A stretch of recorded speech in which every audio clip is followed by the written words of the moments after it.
Welcome to exercise 12 of Learn Python 3 the Hard Way. We're now going to do pretty much the exact same script as exercise 11, but this time we're going to let the input function do the printing as well. So we can compress the whole thing with this. And you'll see it's pretty nice. I mean, instead of typing print and all the stuff you want, you just put that in there. Once you have format strings, you can also do some additional nice things with this, where you can use answers from previous calls to input to modify what you do. So let's just run it. 12.py. How old are you? I'm 42. I'm 6'2" tall and 190 pounds. There we go. Almost identical to it is identical. Okay. So this is handy, but you can also do this. So let's add to an F there, and then I can do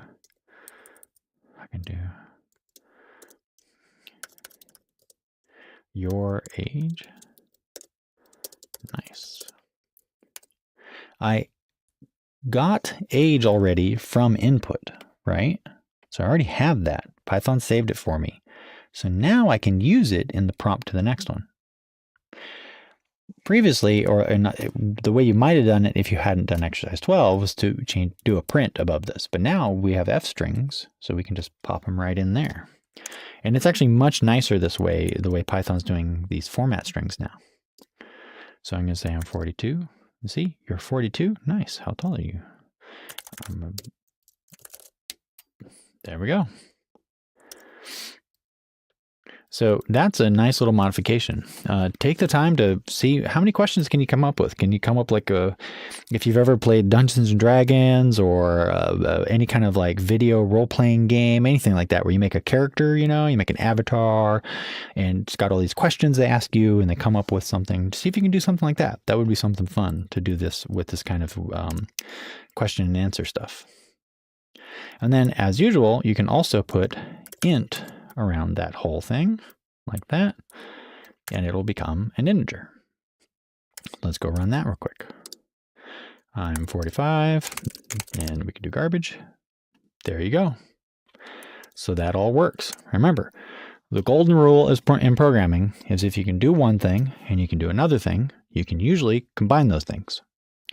In this case, I combined F strings with input, right? Because I know I can do F strings, I know I can format, and I know I can use a variable, and there's an F string inside this input, so I can put the F string in an input. Makes sense. I put an int around an input, even though that input had a string in it. Well, if I can do it with one, I can do it with another. Pretty straightforward. As far as breaking this is all straightforward stuff. I mean, you've been breaking this kind of program for a while. The breaking might be a little monotonous, but keep doing it. And remember, the key to breaking it is to make the problem like that, and then guess what the error is before you run it.